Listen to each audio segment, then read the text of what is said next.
கண்டேன் கண்டவுடன் மாற்றம் கொண்டேன் கண்ணன் முக தோற்றம் கண்டேன் கண்டவுடன் மாற்றம் கொண்டேன் கண்மயங்கி ஏங்கி நின்றேன் கன்னி சிலையாக நின்றேன் கண்மயங்கி ஏங்கி நின்றேன் கன்னி சிலையாக நின்றேன் என்ன நினைந்தேனோ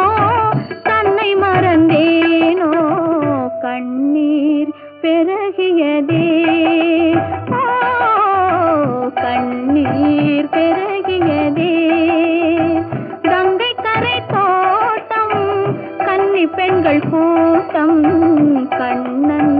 நடுவினிலே கண்ணன் நடுவினிலே